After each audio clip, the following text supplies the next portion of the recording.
es un tema que tiene que ver con el presidente, ya hablamos de su funcionario, y es que esto tiene una parte buena, y es que si ese código de ética y esas medidas se suma a que el presidente de la República haya decidido hacer lo que nunca se hizo, cosa que yo creo que es hora de hacerlo, que recuerde que él va a manejar 400.000 millones de pesos entre 360 del gobierno central y el resto de instituciones que tienen que ver con él. Porque todo el mundo sabe que el Banco de Reserva, Indotel y otras instituciones, el Banco Central, no están en el presupuesto, pero el presidente que dice lo que se hace ahí.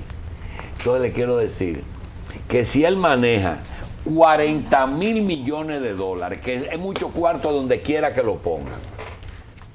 Bueno, España requirió 100 y todavía no le ha desembolsado 30.000 para su rescate. Y estamos hablando de España y de Europa.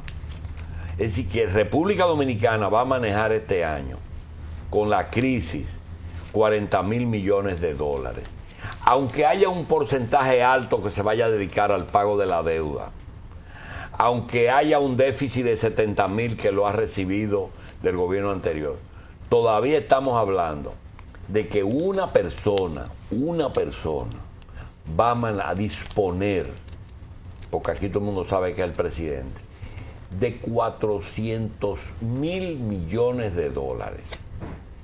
Y yo les recomiendo que nosotros que somos más viejos que él y que conocemos las veleidades de los hombres ricos, que solamente hay una cosa que se puede conseguir con los ricos dominicanos que no sea engrosar sus carteras, y es cuando lo pica la política, que comprometa a los ricos dominicanos y se asesore con ellos. Cuando tú agarras un Pepín Corripio o un Juan Vicini y dices, mira, yo quiero que tú me ayudes, inmediatamente lo desarma. Inmediatamente lo desarma, porque el poder político, para el que tiene muchos cuartos, es más grande que los cuartos mismos. Quizás sus hijos no, Quizás el caso del hijo de un viejo rico no piensan igual. Los jóvenes de ahora piensan en acumulación.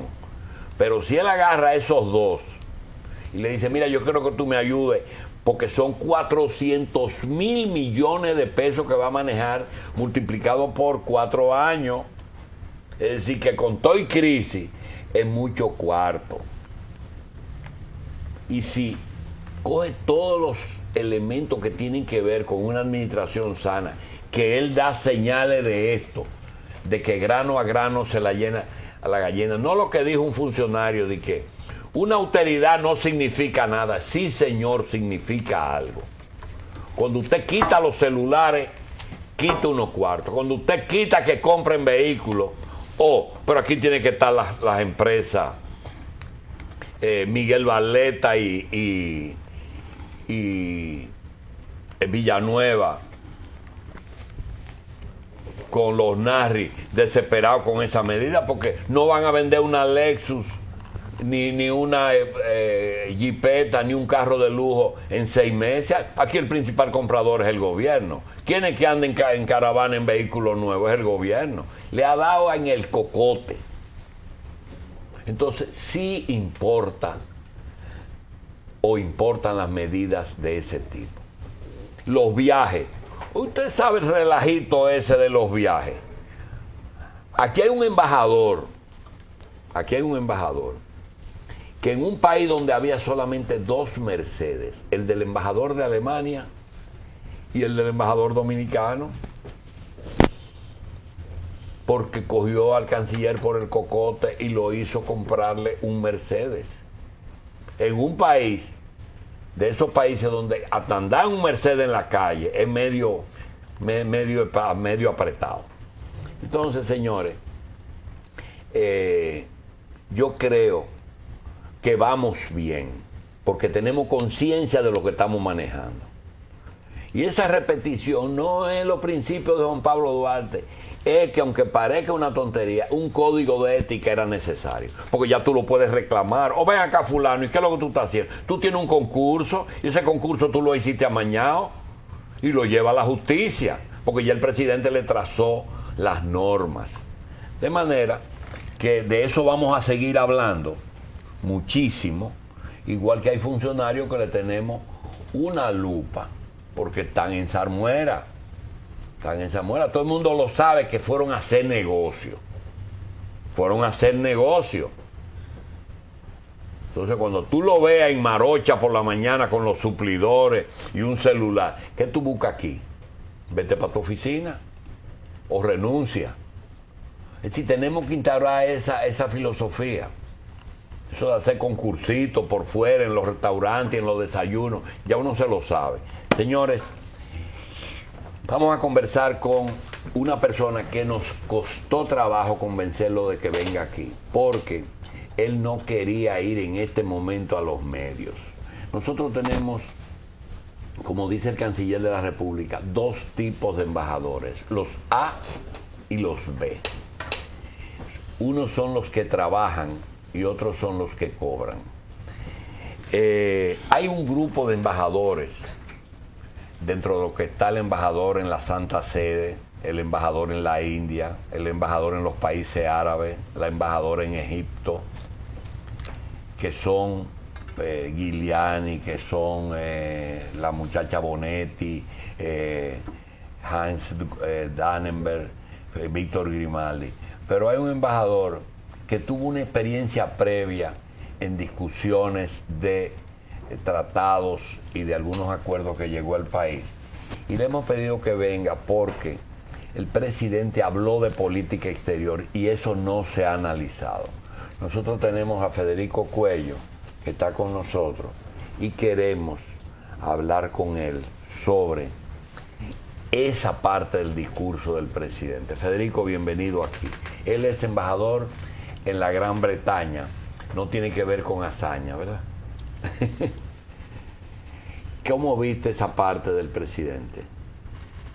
Pues primero que nada, gracias por la invitación, Julito, por la distinción que me hace. No me quedó claro en cuál de los dos grupos yo caía. Tú mencionaste alguno. No, en el A. Bueno, muchas gracias. Eso no tiene duda. Y la verdad Tú estás que... en el A desde antes de ser designado. Gracias. No, ha sido un privilegio trabajar estos 8 años con don Carlos, quien me ha enseñado lo que es ser un jefe. Una persona que sabe dirigir una política y que sabe delegar y que pues ha delegado en mí con confianza y por eso yo creo que he podido hacer las cosas que he podido hacer estos 8 años. Ahora ha sido confirmado en el cargo y tenemos unas instrucciones muy precisas, desarrollar las relaciones con los países circundantes. En el discurso del presidente Danilo Medina quedó claro que él va a priorizar la relación con el Caribe, con Centroamérica, con el resto de América Latina. Pero además mencionó muy específicamente la necesidad de nosotros estrechar aún más las relaciones comerciales con Haití. Se menciona incluso un tratado de libre comercio. Inmediatamente el presidente Martelly reaccionó en una entrevista extensa que le hicieron en la prensa. En el sentido de que eso tenemos que manejarlo con mucho cuidado, que él entendía que era un tema que la comisión mixta, bilateral, dominico-haitiana, tenía que sentarse a discutir y a examinar todos los pormenores. Con lo cual no dijo que no, pero sí expresó su cuidado. Y eso yo creo que es atendible. Haití es un país cuya política comercial quedó severamente comprometida en la década de los 90, cuando por presión de los organismos internacionales y a instancias de los grandes poderes, que son los que dominan tras bastidores, fue sometida a una apertura unilateral que dejó a Haití con unos aranceles bajísimos. Entonces, libre comercio para reducir los aranceles, uno pensaría, ¿para qué? Si ya Haití tiene los aranceles bajísimos. La realidad es que aún con los aranceles bajísimos, hay procedimientos aduaneros, hay discrecionalidad, hay aduanas que funcionan muy bien, hay aduanas que no funcionan tan bien en los distintos puntos fronterizos.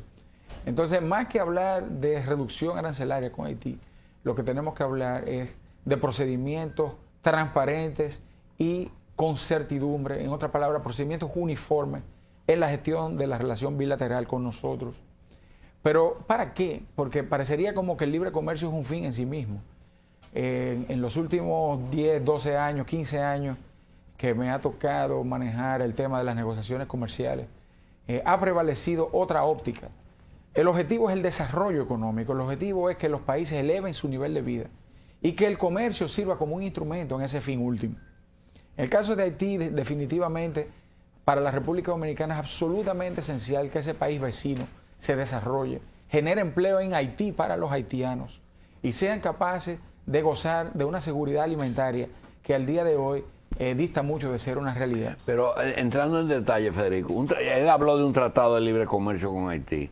¿No hay equidad en un tratado de libre comercio? Porque ¿qué nosotros vamos a adquirir de Haití que no sea mano de obra? Precisamente, o sea, a eso iba. Seguridad alimentaria. Ustedes se fijan en los reportes de los organismos internacionales. El Programa Mundial de Alimentos, por ejemplo, que es el que trae los alimentos en situaciones de emergencia. El Programa Mundial de Alimentos tiene más de 8 años alimentando más de 4 millones de haitianos todos los días. Entonces, la emergencia continúa en Haití por tanto tiempo que requiere un organismo alimentando casi la mitad de la población. Se dice que la ayuda de Haití no se la robaron, sino que se fue en comida para ese pueblo, la ayuda del terremoto. Lo que pasa es que eso fue lo único que llegó. O sea, se comprometió el canciller Morales Troncoso, estuvo presente y leyó un discurso y ahí anunció la universidad que el presidente terminó donando efectivamente, a diferencia de otras promesas, ¿no? 50 millones de dólares para un país pobre como el nuestro no es paja de coco. Yo creo que fue un acto de generosidad. Esto fue el 30 de marzo del 2010, apenas 3 meses después del terremoto. Anunciamos todo esto. Otros países anunciaron villas y castillos. En total hubo compromiso por 10 mil millones de dólares para Haití. Y de eso no llegó nada, o sea, no llegó ni siquiera a 1.000 millones. Pero de los 1.000 millones que llegaron, la ayuda alimentaria sí que llegó. Porque hay que alimentar ese pueblo. ¿Y por qué hay que alimentar ese pueblo? Porque Haití, aparte de la apertura unilateral que sufrió, que destruyó totalmente la poca producción agropecuaria que tenía, Haití tiene siglos y siglos practicando la tumba y quema, ¿no? Se tumba, se quema y se cultiva. Y vuelve y se tumba, se quema y se cultiva. Y a lo largo de los siglos se ha erosionado totalmente la capa vegetal. Pero además, en Haití se cocina. El 70% de la fuente de energía en Haití surge de la producción de carbón vegetal. Y por ello en Haití queda 2% de la cobertura boscosa. Y ese 2% de la cobertura boscosa que queda está en esa península en el sur de Haití, en el extremo oeste de esa península, que es virtualmente inaccesible. Mi amigo Eladio Fernández, ese fotógrafo afamado, que ha publicado tantos libros de fotografía bellísimos en el área del Caribe, publicó uno llamado Hispaniola. Y hay un capítulo dedicado a Haití que se concentra básicamente en ese extremo remoto, de ese 2% de la foresta que queda en Haití. Para él llegar a ese extremo remoto de la foresta que queda en Haití, él se tuvo que subir por unos precipicios impresionantes, con la cámara cuesta en su mochila, ¿no? Y después que llegó allá fue que vio qué belleza lo que queda ahí, pero al ser inaccesible ha sobrevivido. Entonces, la situación de Haití requiere atención en materia de seguridad alimentaria. ¿Qué responsabilidad tú le ves? ¿Qué responsabilidad tú ves que nosotros tenemos frente a Haití? Pues nosotros tenemos que hacer todo lo posible porque Haití se desarrolle y colaborar con la seguridad alimentaria de Haití y colaborar con el regreso de la fertilidad del suelo en Haití, ¿no? Entonces, eso requiere claridad de ambos países, de que tenemos que hacer una división del trabajo. Porque devolver la fertilidad del suelo a Haití requiere que Haití se concentre en cosas que de verdad sean competitivas con esa fertilidad. Y a lo mejor producir alimentos no será lo que sea competitivo. Bien. Mientras que República Dominicana sí tiene una producción alimentaria, sí es capaz de alimentar a su población y tiene excedente para cumplir holgadamente con las necesidades alimentarias que tiene nuestro vecino país. Bien.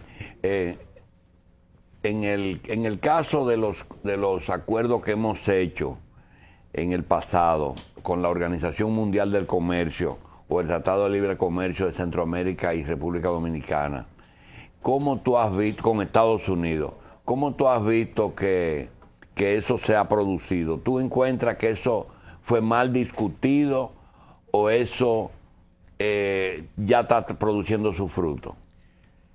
Pues de todos esos tratados que tú has mencionado, Julito, el más relevante para esta discusión es el Acuerdo de Asociación Económica entre la Unión Europea y el Caribe, que es vinculante para República Dominicana y para Haití.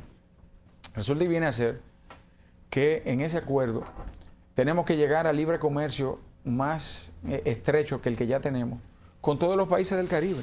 Haití forma parte del CARICOM.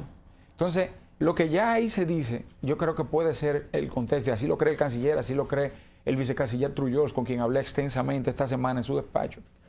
Este acuerdo entre la Unión Europea y el Caribe es el marco ideal para nosotros estrechar aún más nuestra relación con Haití. Porque todo lo que tenemos que lograr con Haití ya está contemplado en ese acuerdo.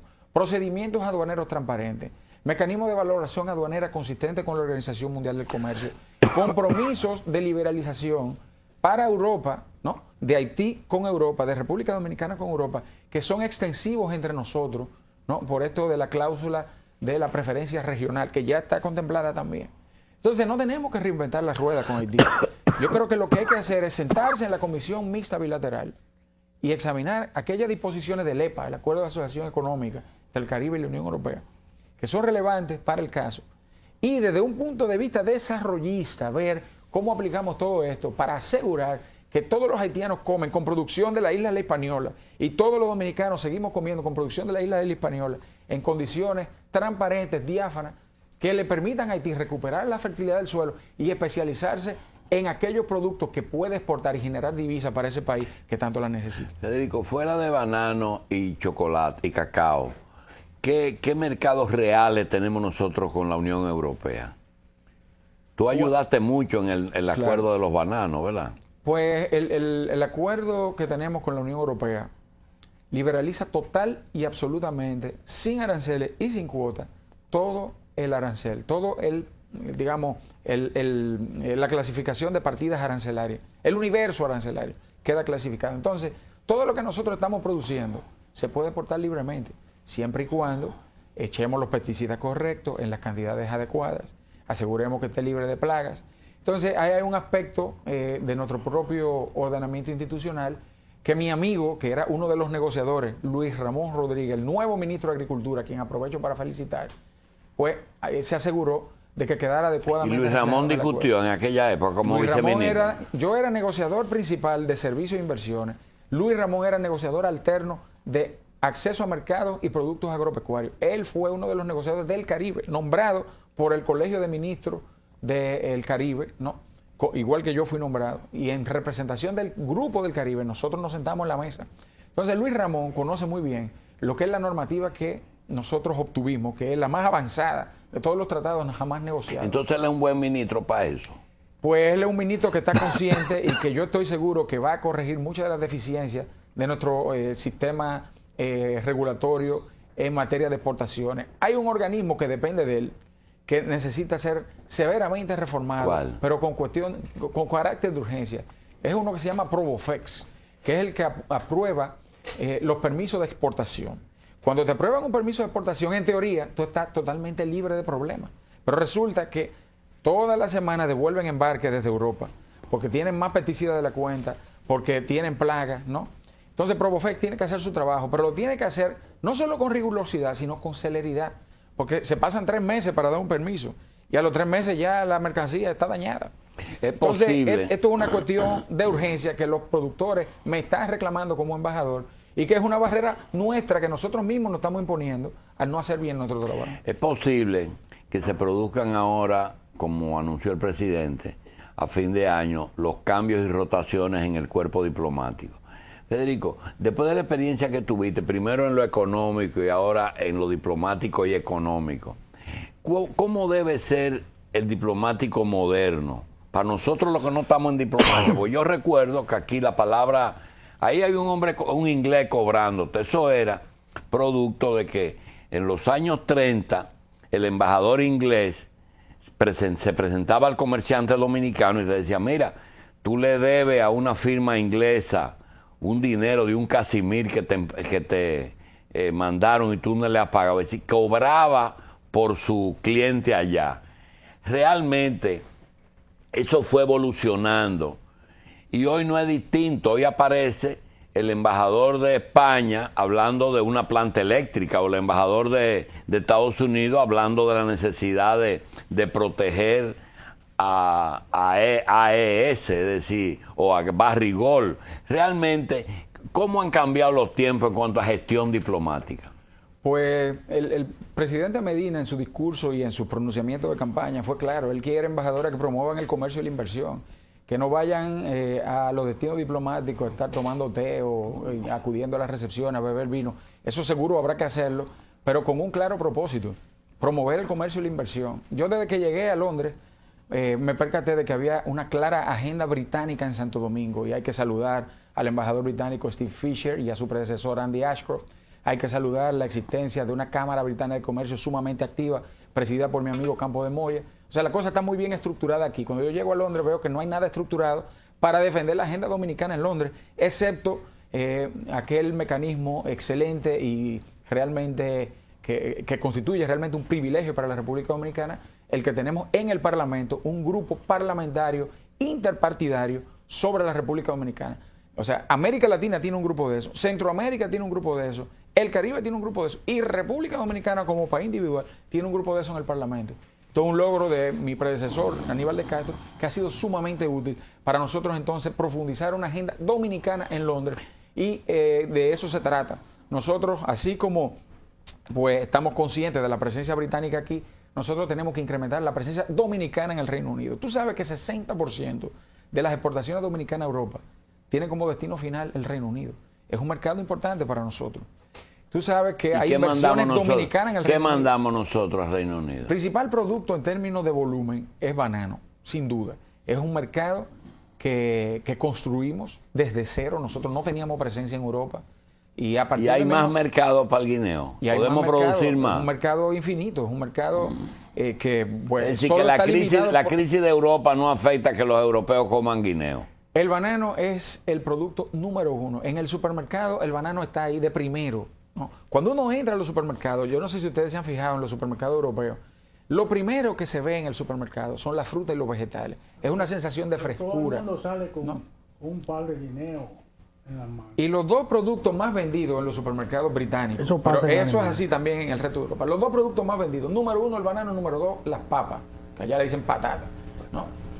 Entonces, del banano, nosotros somos el principal suplidor. El británico creó la categoría del banano orgánico y del banano del comercio justo. Y resulta que esos son los dos productos que nosotros somos el principal suplidor. ¿Quiénes compiten con nosotros? Compiten con nosotros aquellos que tienen menores costos, pero que no tienen la relación preferencial que nosotros tenemos.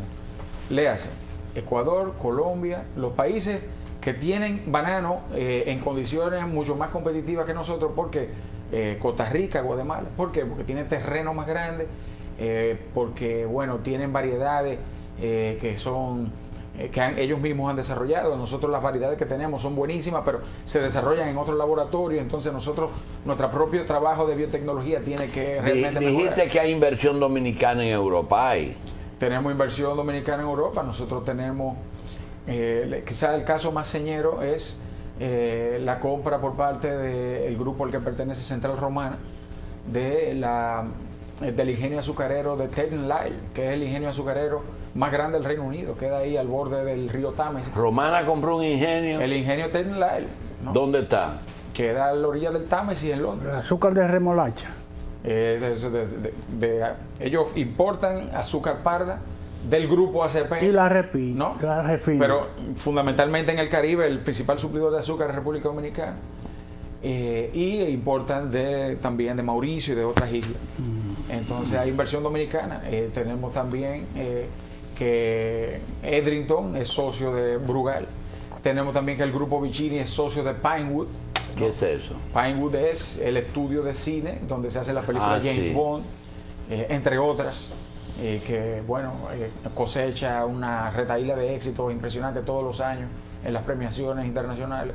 Pues nosotros vamos a tener el estudio más grande fuera del Reino Unido, de Pinewood, lo vamos a tener aquí, entre Juan Dolio y Boca Chica. ¿Cómo están nuestros negocios con Alemania, Federico? Pues Alemania es un mercado importantísimo, pero como yo estoy en el Reino Unido, pues ese es un mercado que eventualmente tendré que estudiar, ¿no? Porque déjame decirte, muchas importaciones hacia el Reino Unido se están yendo a través del aeropuerto de Frankfurt. Se van exportaciones por vía aérea. Pues fíjate que sí. Ahora con esa autopista del Coral, lo que era una tendencia se va a convertir en una avalancha. El mango es un producto perecedero, un producto que no aguanta los 7, 9 días de tránsito de un barco. Entonces se tiene que ir por avión. Y nosotros tenemos una dominicana, Alicia Coco, Amelia Coco, que está casada con un británico y tiene una compañía que se llama Tropifresh. Es la única compañía que yo espero que eventualmente sea pues acompañada por muchas otras, que tiene una total integración vertical desde la finca inicial hasta la distribución final en el Reino Unido. Y ellos cosechan sus mangos, lo empacan, lo embarcan por sus propios camiones y lo montan en los aviones que aterrizan en Frankfurt, y ya de Frankfurt en menos de 24 horas están en Londres. En aquella época, finalmente, en que tú tuviste experiencia con negociaciones con Estados Unidos, ¿cómo tú ves desde Europa las relaciones de nosotros con Estados Unidos, comerciales? Pues cuando el fin del acuerdo es liberalizar el comercio y no el desarrollo, cuando el fin de la negociación es simplemente adherirse a lo que otro negoció y no a defender el interés nacional, pues obviamente tenemos una situación de déficit perenne como la que se vive en esa importantísima relación bilateral para la República Dominicana. No es bilateral.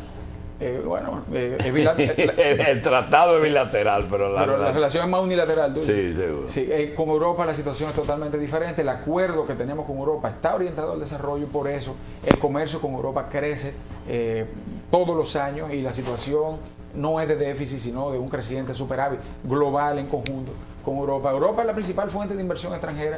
Nosotros estamos invirtiendo en Europa porque tenemos realmente grupos económicos poderosos que tienen la capacidad de hacerlo.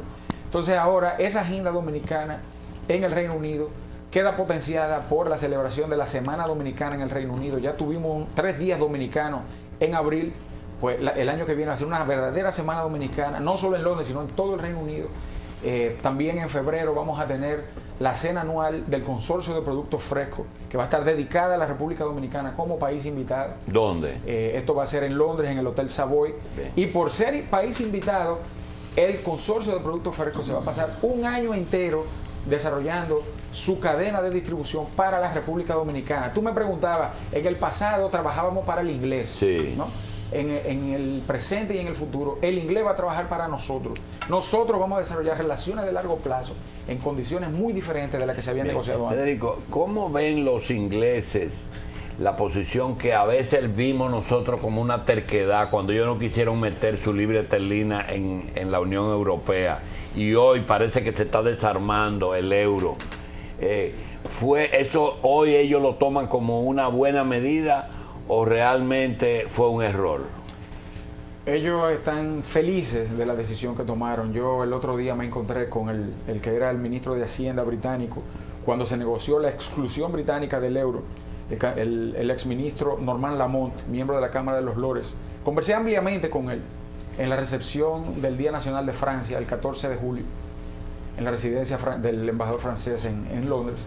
Y él me contaba cómo ellos tenían esa misma visión de que en un momento de crisis ellos necesitaban una política monetaria autónoma para poder responder con la impresión de inorgánico, como se dice aquí, en caso de que la política fiscal no pudiera responder. El gobierno conservador llegó y recortó el presupuesto un 30% en el medio de una crisis. La economía británica ya se estaba recuperando. Al cortar el gasto público un 30%, la economía británica se desaceleró. Y si no hubiera sido por la capacidad del Banco de Inglaterra de poder crear dinero, léase, poder emitir libras esterlinas, el Reino Unido estuviera aún peor de lo que está.